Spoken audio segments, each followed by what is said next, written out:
Saudara, jelang pelantikan Prabowo Gibran pada 20 Oktober mendatang, sejumlah nama yang diperkirakan bakal masuk kabinet mulai bermunculan. Sebelumnya Presiden terpilih Prabowo Subianto juga sudah sempat menyinggung soal kabinet besar dalam pemerintahannya nanti. Lalu apakah kabinet nanti memang akan untuk kepentingan rakyat atau semata memuaskan partai politik pendukung?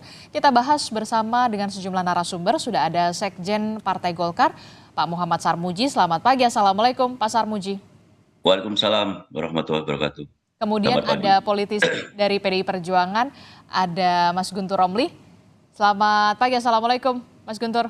Selamat pagi, waalaikumsalam. Ya, Mas kemudian nanti Sarmuji, juga Mbak akan Aditya. bergabung bersama kita dari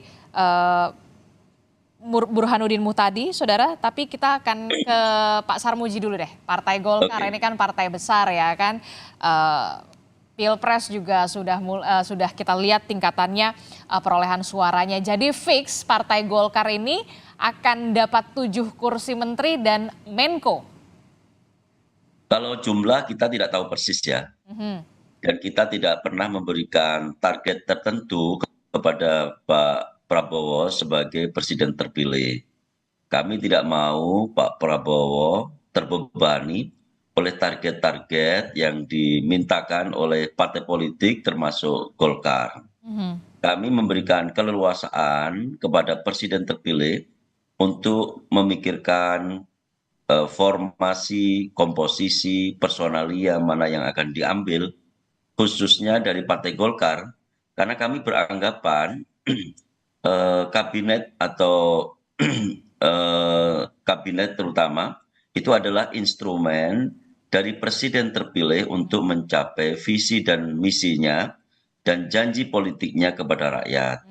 Kita memberikan beban kepada Pak Prabowo untuk mencapai visi dan misinya, tapi kita harus fair, kita harus memberikan kewenangan Pak Prabowo untuk mencari cara bagaimana mencapainya. Jadi Golkar dalam posisi mendukung apa yang dilakukan oleh Presiden, karena kita menganggap bahwa kabinet adalah instrumen untuk mencapai visi dan misi Presiden terpilih.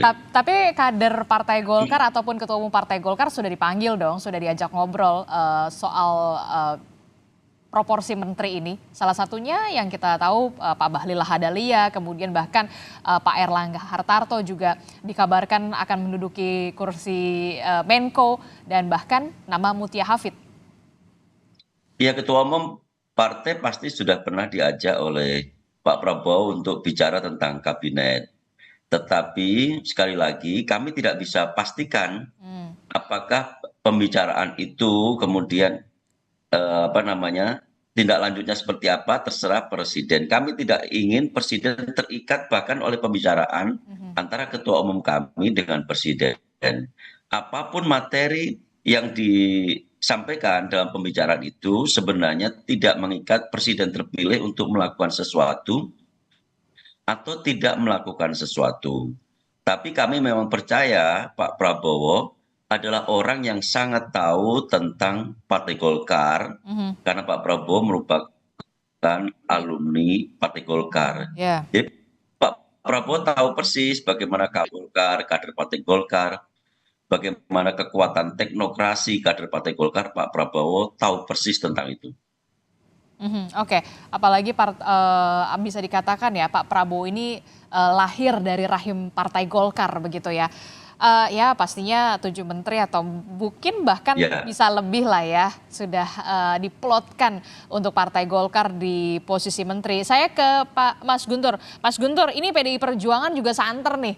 Ada 2 nama kadernya yang katanya sih akan masuk di jajaran menteri dari pemerintahan Prabowo Gibran. Ada nama Pak Budi Gunawan dan juga Pak Azwar Anas. Sudah adakah kemudian pembicaraan di internal PDI Perjuangan soal ini? Ya, terima kasih Mbak Adis. Jadi begini, hingga saat ini sikap politik PDI Perjuangan itu mau berada di dalam atau di luar pemerintahan itu belum diputuskan oleh Ibu Ketua Umum. Jadi dalam ADRT kami itu kan jelas bahwa soal sikap politik itu ditentukan oleh Ibu Ketua Umum. Kemudian yang kedua terkait nama-nama yang beredar yang katanya orang PDI Perjuangan akan masuk dalam kabinet Pak Prabowo ya. apakah 2 atau 3 nama, itu kami ingin menegaskan bahwa itu bukan berasal dari kami, bukan berasal dari penawaran kami. Karena sampai saat ini sikap politik PDI Perjuangan itu belum diputuskan. Jadi kami juga dan juga dalam ADRT itu sudah jelas bahwa segala jabatan, misalnya terkait dengan penetapan calon presiden, wakil presiden, kemudian menteri, kemudian duta besar, kemudian jabatan-jabatan lainnya, kalau PDI Perjuangan diminta, ditawari ya, setelah ada kejelasan sikap, maka itu yang memutuskan adalah Ibu Ketua Umum. Jadi tidak ada di luar pintu Ibu Ketua Umum untuk pembicaraan soal nama-nama itu. Jadi karena sikap politik PDI Perjuangan sampai sekarang belum diputuskan, maka nama-nama yang beredar itu bukan dari kami, bukan penawaran dari kami, ya. Karena kita masih mau menunggu pertemuan antara Ibu Megawati dengan Pak Prabowo, kapan akan terjadi dan apa yang akan dibicarakan dan apa hasilnya, baru kita bisa bicara lebih jauh terkait misalnya ada nama-nama yang diminta. Kalaupun memang diminta, tapi kami tidak pernah menawarkan diri, PDI Perjuangan juga cukup sadar diri dan tidak mau kegeeran. Koalisinya Pak Prabowo juga sudah luar biasa, 80% lebih. Jadi kami menyadari bahwa, dan sikap politik kami juga ketika Pilpres juga kami memiliki calon sendiri dan kita juga sama-sama tahu bagaimana hasilnya. Jadi mohon menunggu dulu pertemuan antara Ibu Megawati dengan Pak Prabowo Subianto, baru kita bicara soal nama-nama yang beredar itu. Demikian, Mbak. Jadi kalau nama-nama yang beredar itu ada Pak Oli Dondo Kambe, bahkan kemudian ada Pak Azwar Anas dan juga Pak Budi Gunawan, itu memang nama-nama tersebut bukan berasal, informasinya itu bukan berasal dari PDI Perjuangan, tapi dari luar ya. PDI Perjuangan. Kami tidak pernah menawarkan diri, kami tidak pernah menyodorkan nama-nama itu sebelum ada kejelasan sikap politik PDI Perjuangan yang ditentukan oleh Ibu Ketua Umum itu, Mbak. Oke, jadi menunggu pertemuan dulu nih antara Bu Mega sama Pak Prabowo, nanti hasilnya bagaimana. Kalau memang diminta berarti memang akan disiapkan. Kalau diminta akan disiapkan. Iya, betul. Dan itu satu pintu dari Ibu Ketua Umum. Tidak ada pintu yang lain ya. Karena itu sudah ada dalam ADRT kami, sudah jelas, sudah tegas ya menegaskan hal itu, gitu, Mbak. Yang disiapkan bisa jadi nama-nama itu juga ya, yang memang sudah santer diberitakan. Iya, makanya kita mau bicara soal pembahasan nama-nama yang beredar setelah ada kejelasan sikap ya dari PDI Perjuangan apa yang ditentukan. Karena ya harus terus terang juga, Mbak, kalau pertemuan antara Ibu Megawati dengan Pak Prabowo Subianto di internal kami itu tidak ada penolakan. Tidak ada dinamika, itu semua setujulah untuk sama-sama mencarikan suasana. Pertemuan dua tokoh ini kan sangat penting ya, untuk ya bisa dianggap juga menetralisir suasana. Tapi terkait dengan posisi, dengan sikap politik PDI Perjuangan itu sampai sekarang di PDI Perjuangan juga masih ada dinamika, masih ada pembicaraan. Kita lihat apa positif dan negatifnya kalau bergabung dalam pemerintahan selanjutnya. Dan juga kita juga sangat menyimak dan memperhatikan suara-suara masyarakat sipil. Ya, seperti soal bagaimana menjaga demokrasi, check and balances ya, kekuatan penyeimbang. Yang ini juga ada di rekomendasi PDI Perjuangan waktu Mukernas bulan Mei tahun 2024. Jadi, tapi kami sebagai kader menunggu saja apa yang akan diputuskan oleh Ibu Ketua Umum terkait sikap politik PDI Perjuangan. Begitu, Mbak. Nah, kalau tadi Anda juga sempat menyinggung soal fungsi kontrol dan pengawasan dan juga aspirasi dari masyarakat begitu. Nah, pertanyaan saya selanjutnya begini. Kalau PDI Perjuangan nantinya nih ya akan bergabung dengan pemerintahan, masuk dalam pemerintahan, ada beberapa kader PDI Perjuangan menduduki kursi menteri. Lalu bagaimana sikap PDI Perjuangan? Apakah bisa tetap kritiskah ketika masuk di dalam pemerintahan, bergabung dengan pemerintahan? Ya, makanya ini juga yang akan dibicarakan dalam pertemuan antara Ibu Megawati dengan Pak Prabowo. Kan terkait misalnya secara umum bagaimana soal nasib demokrasi kita dalam pemerintahan sekarang Pak Jokowi dalam 1 tahun ini ya, yang kita lihat suara-suara dari publik ya, dari akademisi, dari profesor, dari tokoh besar kan menyatakan keprihatinan mereka. Nah, ini juga yang harus juga dipertimbangkan ya, ketika memang mau katakanlah ada keputusan untuk masuk, apakah ada celah, ada ruang untuk PDI Perjuangan tetap kritis misalnya, melakukan oposisi strategis. Ini kan juga bisa menjadi bahan pembahasan, karena kan tidak mungkin kalau misalnya masuk dalam pemerintahan itu sedemikian rupa mendukung, membabi buta dalam istilah ya, dalam tanda kutip ya, dalam pemerintahan itu ya, kalau kan harusnya kan kalau itu ada program yang bagus kita mendukung, dan kalau yang baik ya, yang baik ya bisa kami yang buruk bisa kami tolak. Nah, ini kan terkait juga dengan posisi-posisi Mbak. Tapi ya setelah pertemuan Ibu Megawati dengan Pak Prabowo Subianto gitu. Gitu. Oke, kalau untuk Pak Sarmuji sendiri bagaimana sebenarnya dari koalisi Indonesia Maju Plus secara terbuka lah pasti menerima ketika memang ada Partai Demokrasi Indonesia Perjuangan ingin masuk bergabung karena memang Pak Prabowo sendiri mengatakan negara kita besar bung gitu, diperlukan koalisi gemuk ya karena itu salah satunya ingin pemerintahannya kuat. Ya, sejak awal kami mengambil sikap eh, Indonesia ini terlalu besar untuk diurus oleh sebagian kecil orang. Mhm. Karena itu, kalau Pak Prabowo juga ingin mengambil sebagian besar elemen masyarakat, elemen partai politik untuk masuk dalam kabinetnya, bagi Partai Golkar itu bukan sesuatu problem yang serius. Apakah nanti ada mekanisme check and balances? Apakah ada keseimbangan? Apakah ada mekanisme untuk mengingatkan kami di internal partai koalisi akan mengembangkan demokrasi internal di koalisi. Kami pasti ingin menjadi sahabat terbaik bagi Pak Prabowo untuk mensukseskan jalannya pemerintahan. Kami tidak ingin sahabat kami terperosok ke dalamnya.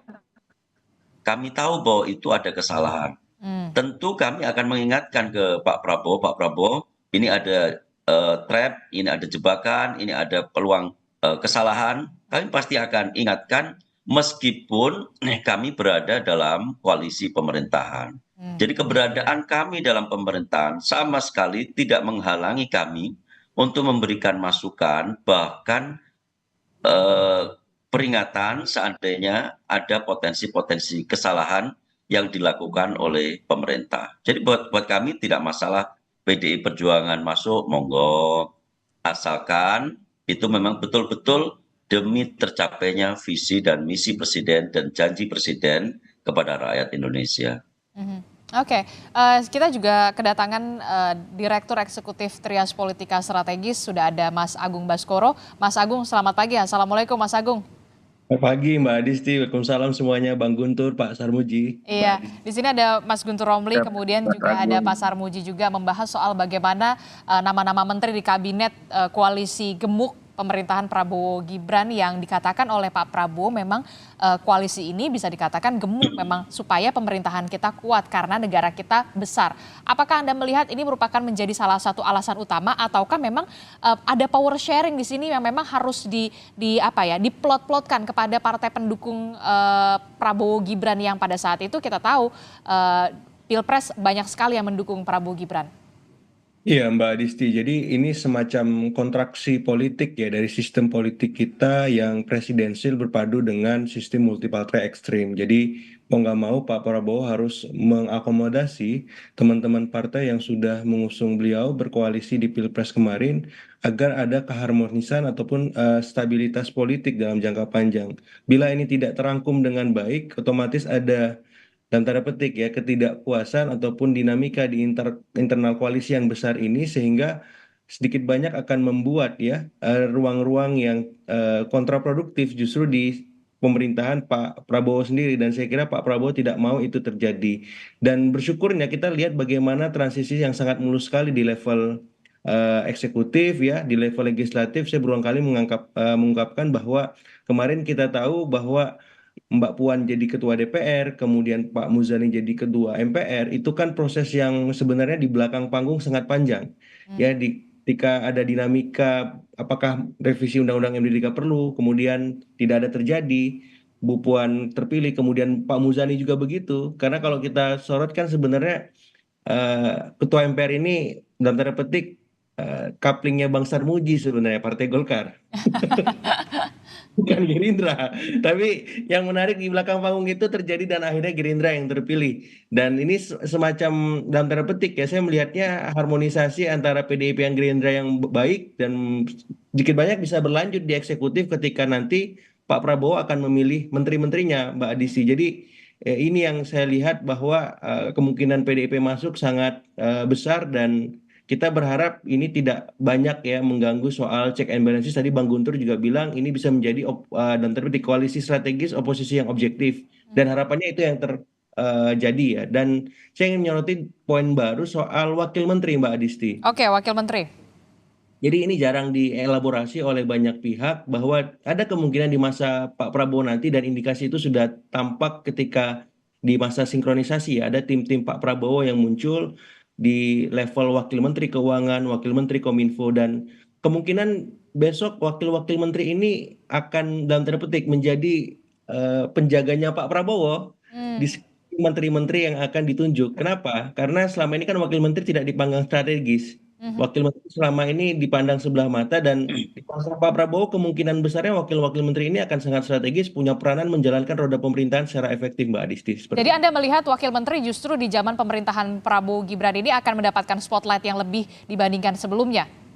Iya, justru ini yang menunjukkan bedanya Pak Prabowo dengan presiden sebelumnya. Kenapa? Karena di posisi wakil menteri akan ditunjuk dan terpetik kesatria-kesatrianya, orang-orang pilihannya, lingkar terdalam beliau, dan itu sudah mulai tampak ketika Mas Thomas Jiwandono ya, kemudian Anggaraka Prabowo itu duduk sebagai wakil menteri keuangan dan wakil menteri Kominfo dan wakil menteri ini ada kemungkinan bisa juga berjalan di pola kabinet Pak Prabowo Gibran berikutnya. Kenapa? Karena menteri-menterinya kan dalam tanda petik punya keterbatasan ya, kesibukan yang cukup tinggi apakah sebagai ketum partai, apakah sebagai orang-orang elit partai dan mereka yang akan bekerja dan akan membantu banyak tugas-tugas keseharian para menteri tadi, semacam ya menteri harian lah Mbak Adisti seperti itu. Jadi ada pola strategi yang berbeda 5 tahun mendatang kalau Anda melihat ini?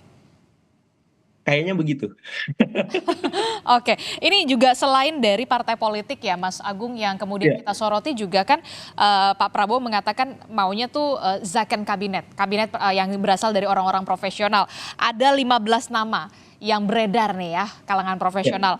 Ada salah satunya ada nama Pak Pratikno masih masuk, kemudian Pak Erick Thohir, bahkan ada Pak Syafri Samsudin, kemudian Pak Budi Gunadi Sadikin juga masih masuk. Nah, Anda melihat peluangnya bagaimana untuk kalangan profesional ini untuk menempati posisi-posisi yang memang strategis di pemerintahan Prabowo Gibran?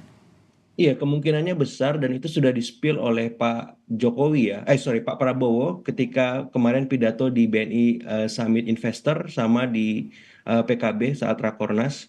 Beliau mengungkapkan bahwa akan ada beberapa nama-nama menteri Pak Jokowi yang akan dilibatkan kembali karena kinerjanya cukup bagus. Dan ini sinyal positif Mbak Adisti karena nama-nama itu adalah teknokrat yang punya jam terbang tinggi dan kita butuhkan saat menghadapi dinamika internal di bangsa kita maupun eksternal di mana geopolitik dan geostrategi sangat rentan dan butuh orang-orang capable untuk mengatasinya dan nama-nama itu saya kira bagus tinggal dilengkapi ya dengan nama-nama baru yang memang punya rekam jejak yang tinggi pula seperti itu. Jadi saya mau menangkap ketika menyambung soal Zaken di awal bahwa ketika berpadu dengan sistem presidensial maka yang mengemuka akhirnya adalah orang-orang yang ahli dari kalangan partai ataupun unsur-unsur kepentingan lain yang berdasarkan suku agama ras di kita dan ini keindonesiaan sekali ya karena ini saya lihat bagaimana Pak Prabowo ingin merangkul semua kalangan seperti itu. Yang ketiga yang perlu digarisbawahi Zaken di masa sekarang adalah soal bagaimana orang-orang ya punya reputasi kepakaran tingkat tinggi dan memang belum pernah menjabat sebagai menteri sebelumnya juga ditunjuk. Ya ada nama-nama baru yang muncul. Jadi Zaken dalam konteks presidensial seperti sekarang itu berbeda dengan Zaken di masa parlementer saat kabinet Juanda terbentuk. Jadi ada yang diperluas, ada yang dibuka kesempatan latar belakang baru seperti itu dan saya kira itu sah-sah saja. Tinggal kita lihat bagaimana kompetensi dan kontribusi mereka saat ditunjuk nanti apakah sesuai dengan standar publik yang berharap bahwa kabinet ini bisa membawa perubahan dan harapan yang lebih baik Mbak Adisti. Oke, kalau tadi Anda menyinggung soal bagaimana kemudian kompetensi untuk memenuhi standar publik begitu ya. Tidak hanya soal bagi-bagi saja, tapi kemudian orang yang memang ditempatkan di situ kita berharap memang benar-benar kompeten kan ya Mas Agung, Mas Guntur dan juga Pak Sarmuji benar-benar kalaupun dari kalangan partai politik memang mereka punya kompetensi di bidang tersebut begitu ya. Nah, bagaimana nanti elaborasinya dan proporsinya kita akan bahas lebih dalam lagi usai jeda tetaplah bersama kami di Sapa Indonesia Pagi. Terima kasih Anda masih bersama kami dalam Sapa Indonesia Pagi. Saudara masih membahas soal nama menteri di kabinet koalisi bisa dikatakan gemuk dalam tanda kutip di pemerintahan Prabowo Gibran 5 tahun ke depan begitu ya. Masih membahasnya bersama dengan Pak Sarmuji dari Partai Golkar. Kemudian ada Mas Guntur Romli dari PDI Perjuangan yang katanya si PDI Perjuangan ada 2 nama atau 3 nama begitu yang santer sekali untuk di kursi menteri, dan juga ada Mas Agung Baskoro. Mas Agung, saya ke Golkar dulu berarti ya Pak Sarmuji. Pak Sarmuji, ini kan kalau kita lihat ya, publik harapannya adalah ketika dari partai politik ini ada kompetensinya begitu, memenuhi harapan publik soal kompetensi. Memang orang yang ditempatkan di posisi menteri strategis terutama begitu ya, Partai Golkar kan pasti dapat menterinya yang posisi-posisi strategis begitu ya, yang punya kompetensi di bidangnya begitu. Nah, yang kemudian menarik perhatian saya adalah nama Pak Bahlil, ya kita sudah tahu, kemudian Pak Erlangga juga dikabarkan, terus kemudian ada Pak Agus Gumiwang, dan ini dia yang kemudian menarik perhatian saya adalah nama Mbak Mutia Hafid. Katanya ya, informasinya akan menduduki posisi Menteri Kominfo begitu ya. Nah, bagaimana Golkar menyiapkan ini? Ya, kalau yang disinyalir tadi benar, orang-orang yang disebutkan tadi itu adalah orang-orang yang memiliki kompetensi bagus banget di bidangnya. Saya ingin ngambil contoh yang tadi disebutkan tentang Mbak Mutia misalkan. Mbak Mutia itu adalah insan pers. Bertahun-tahun dia menggeluti dunia informasi. Bahkan selama 2 periode Mbak Mutia menjadi ketua komisi yang membidangi tentang informasi Kementerian Kominfo. Jokowi tertarik dengan kompetensi Mbak Mutia lalu memasukkan ke dalam kabinet. Ini sekaligus juga untuk menginformasikan bahwa di dalam partai politik itu banyak sekali kader-kader partai, terutama Partai Golkar, yang memiliki kategori profesional atau yang disebut zaken tadi itu, sebagai kabinet ahli tadi itu. Jadi kami memang tidak pernah mendikotomikan antara partai dan non-partai dalam konteks zaken kabinet, karena kami sendiri tahu persis di internal kami banyak sekali orang yang memiliki kompetensi. Dan Pak Prabowo tahu persis juga bahwa Golkar sejak dulu terkenal meritokrasi dan teknokrasinya. Jadi buat kami mau zaken kabinet karena kami yakin kader-kader kami memiliki kompetensi yang tinggi. Nah, oke. Termasuk ya juga saya menarik sekali menjadi sorotan adalah Mbak Mutia Hafid, termasuk juga saya pengennya sih ada menteri-menteri perempuan lain yang kemudian juga menempati posisi strategis dengan kompetensi sesuai dengan harapan publik, Pak Sarmuji. Ya, nanti Pak Prabowo pasti akan sudah menghitung itu keterwakilan perempuan, berapa perempuan yang harus masuk, lalu perempuan mana yang akan diambil. Tentu tidak sembarang perempuan. Kalau perempuannya seperti Mbak Mutia Hafid, pasti dengan senang hati Pak Prabowo akan ngambil. Karena Pak Prabowo sendiri adalah mitra dari Mbak Mutia Hafid. Ini contoh saja. Seandainya yang disinyalir tadi itu benar. Dan kita juga punya kader-kader perempuan muda, pinter, banyak sekali di internal Partai Golkar. Oke, saya ke Pak Mas Guntur Romli. Pak Mas Guntur, ini kan juga nama Pak Budi Gunawan itulah adalah satu nama yang kemudian juga santer. Kita akan lihat Pak Budi Gunawan ini akan menduduki posisi menteri apa? Kita lihat nih grafisnya. Oke, nah ini dia. Kita hadirkan nama-nama calon menteri yang menguat di kabinet Prabowo Gibran. Ada nama Jenderal Purnawirawan Budi Gunawan yang diproyeksikan atau kabarnya akan menempati posisi Menko Politik dan Keamanan. Nah, ini menurut Anda seperti apa? Dari PDI Perjuangan sudah menyiapkan nama Budi Gunawan ini memang sudah sesuai dengan background-nya Menko Politik dan Keamanan. Kalau memang diminta, lagi-lagi saya akan garis bawahi. Ya gini Mbak, jadi seperti saya sampaikan tadi bahwa kami tuh belum bisa berkomentar kalau sikap politik PDI Perjuangan itu belum diputuskan oleh Ibu Ketua Umum. Jadi bisa jadi, dan kami juga menegaskan bahwa nama-nama yang beredar bukan berasal dari kami, bukan penawaran dari kami. Bisa jadi, memang ini kan semuanya dugaan atau harapan karena Ibu Megawati dengan Pak Prabowo itu kan mau bertemu. Akhirnya dianggap bahwa PDI Perjuangan itu mau masuk dalam pemerintahan selanjutnya. Padahal kan belum ada keputusan. Kemudian juga ada hubungan yang mesra antara PDI Perjuangan dengan Gerindra misalnya dalam isu strategis di parlemen. Sama-sama kemudian menolak revisi Undang-Undang Pilkada, menunda revisi Undang-Undang TNI Polri, kemudian tidak mengotak-atik Undang-Undang MD3, yang kemudian ketua DPR-nya tetap Mbak Puan, kemudian ketua MPR-nya itu Pak Ahmad Muzadi. Tapi ingin kami nyatakan bahwa itu kan menjawab suara-suara di publik, bukan hanya kepentingan dari PDI Perjuangan. Dan juga kalaupun hal-hal itu dipaksakan, misalnya mau disahkan revisi Undang-Undang TNI dan Polri, itu kan pasti akan membuat kegaduhan, akan ada demo-demo. Persis seperti revisi Undang-Undang Pilkada.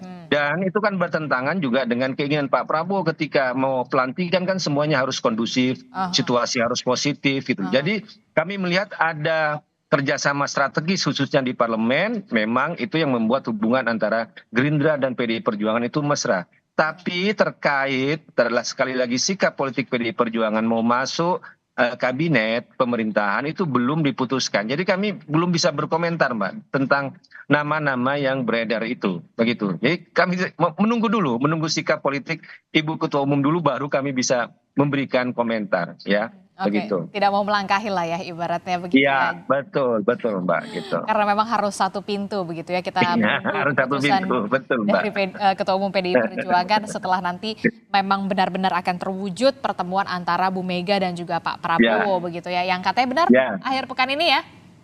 Ya, insya Allah kita doakan, Mbak. Atau bertepatan dengan ulang tahun Pak Prabowo? Kita doakan aja, Mbak, biar cepat bertemu juga, biar juga ada kejelasan sikap, kemudian apa hasilnya itu kan. Jadi biar publik juga tidak menduga-duga dan tidak banyak spekulasi. Ya, karena bagaimanapun nama-nama yang beredar kan itu adalah orang-orang kader PDI Perjuangan ya. Kecuali Pak Budi Gunawan kan, bukan dalam arti bukan orang partai Pak Budi Gunawan itu, Mbak. Meskipun beliau adalah seorang profesional ya, dalam keahliannya tentu saja kami sangat menghormati dan menghargai. Tapi sekali lagi, selama sikap partai PDI Perjuangan belum diputuskan, maka kami tidak bisa bicara lebih jauh, Mbak. Begitu. Oke, saya mengerti dan saya memahami betul begitu ya kalau di PDI Perjuangan.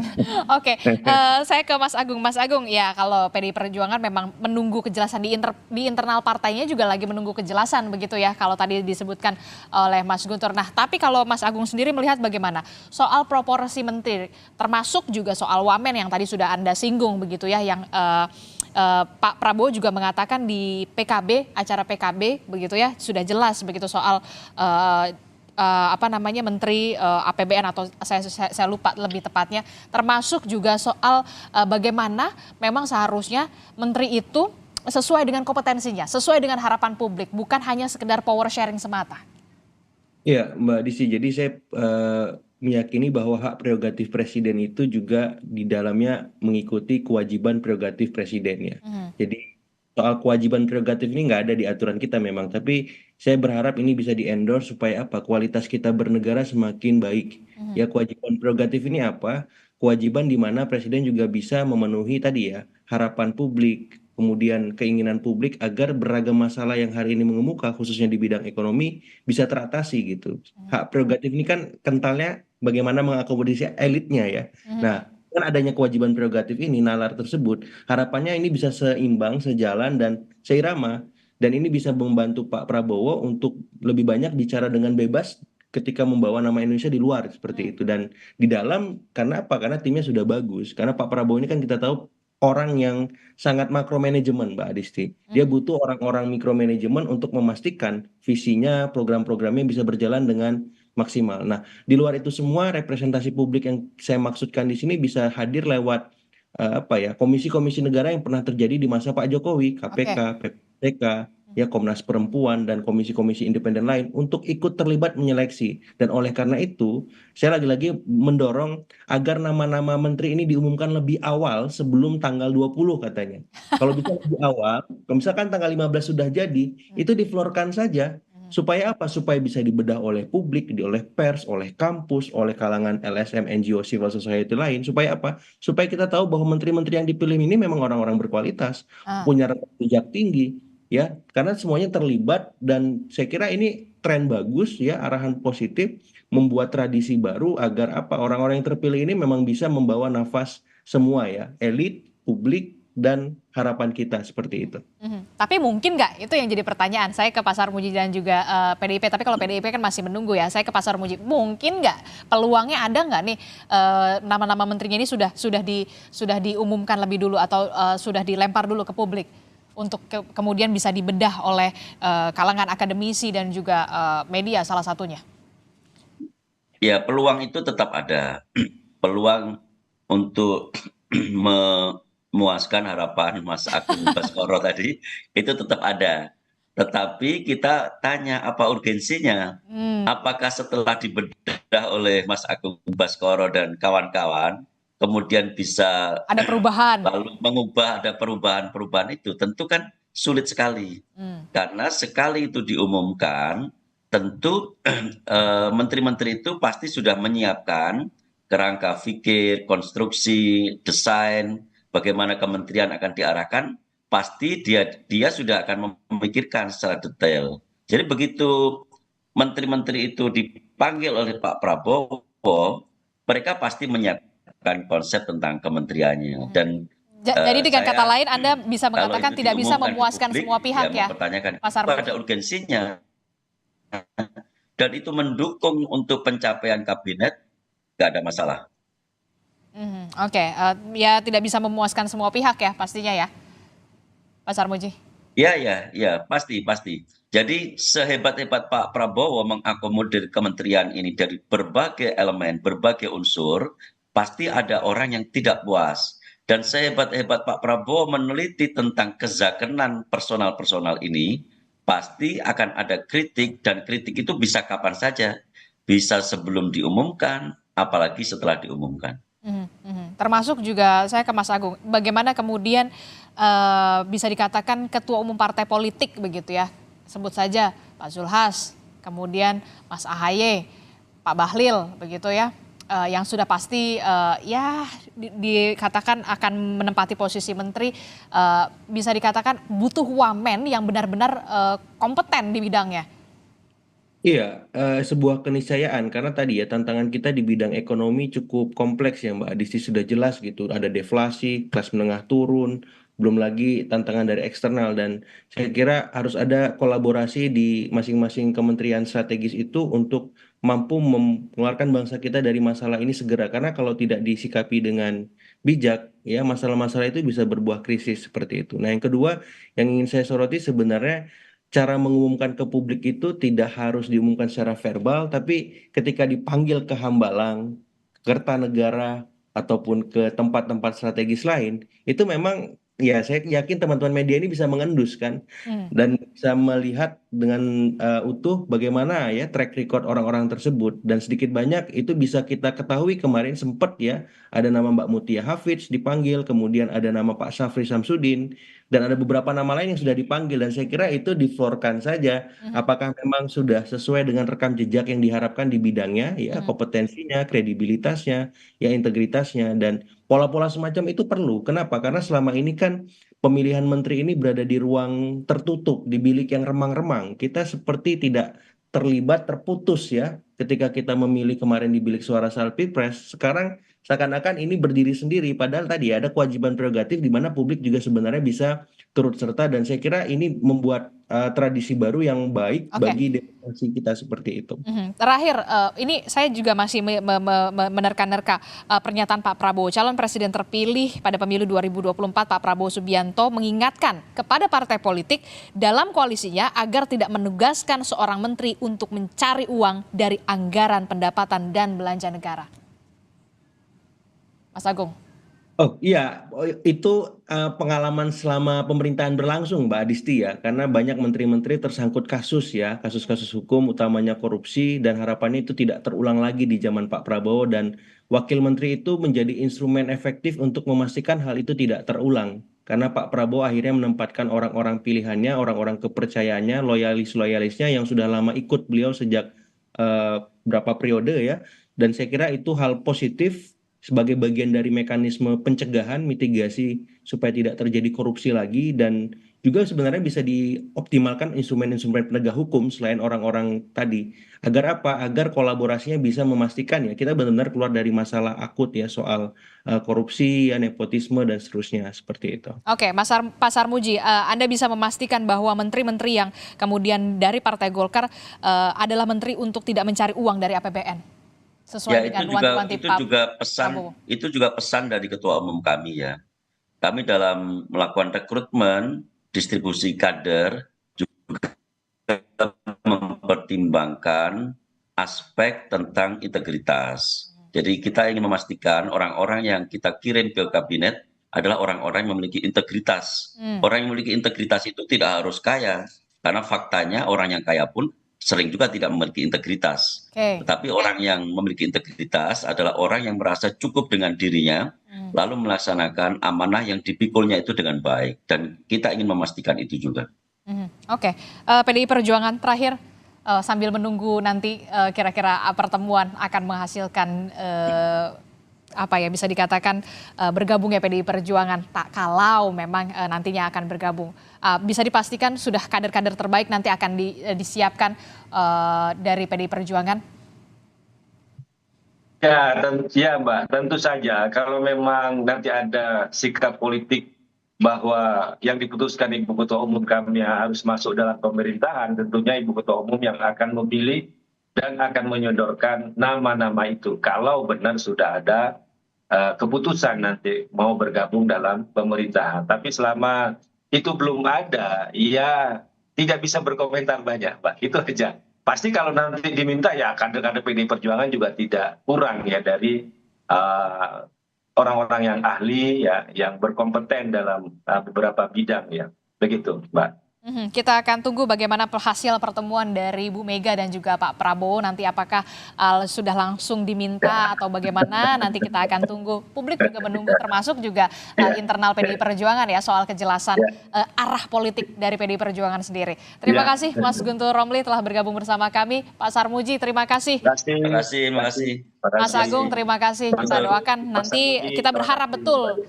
menteri-menteri yang nanti memang lantik adalah menteri-menteri yang memang punya kemampuan dan sesuai dengan harapan publik. Terima kasih Bapak-Bapak. Sehat selalu. Assalamualaikum. Waalaikumsalam.